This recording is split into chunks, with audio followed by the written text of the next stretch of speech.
En redes sociales está circulando una inquietud que a veces más que pregunta es hasta en forma de meme.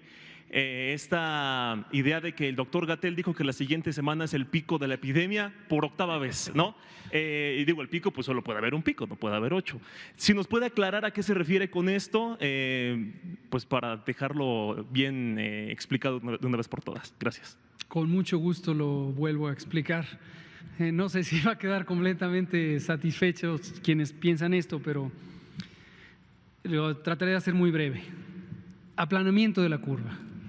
Aplanamiento de la curva, identificamos que si comparamos lo que podría haber ocurrido, y hay métodos matemáticos sólidos, rigurosos, reconocidos y utilizados en muchísimos países del mundo desde hace más de 25 años de la epidemiología matemática, para identificar escenarios, lo que habría ocurrido.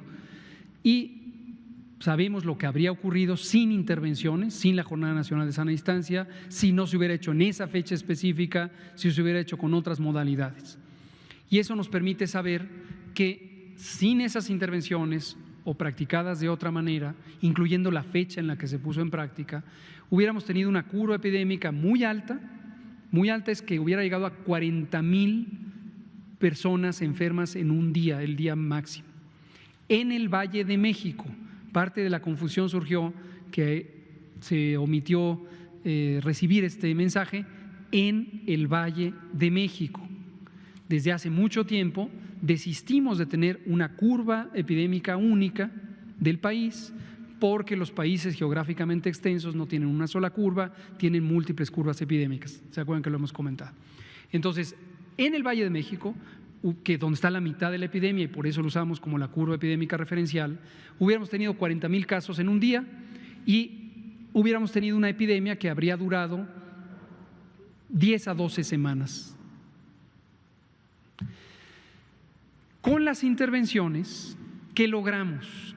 Positivo, que en lugar de 40,000, en el momento máximo de la curva estaríamos teniendo, bueno, digo el porcentaje porque es el que está documentado, 81% menos, una reducción del 81%, es decir, hubiéramos tenido el 20%, es decir, 1,600 casos en un día, número grueso.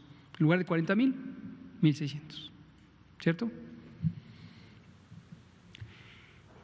Y que logramos también que el pico no ocurriera en abril, sino que ocurriera en el Valle de México el 8 de mayo, el 7-8 de mayo, en el Valle de México. Posteriormente, por distintas modificaciones de la conducta social y los contagios, como lo mostramos anteayer o ayer, se ha prolongado la epidemia. Entonces ya se desdibujó el pico, porque en lugar de pico se volvió una meseta y llevamos 22 días de meseta. ¿Sí? ¿Cuál es la consecuencia no grata? No es indeseable ni representa un problema mayúsculo, pero no grata de haber tenido esa modificación, que la cantidad absoluta de casos probablemente va a ser semejante a la que habríamos tenido en esa mega curva epidémica. Esto está descrito en la teoría de la mitigación comunitaria. La cantidad absoluta de casos puede ser parecida. A veces se ha planteado que es 10% menos, pero es en general la misma.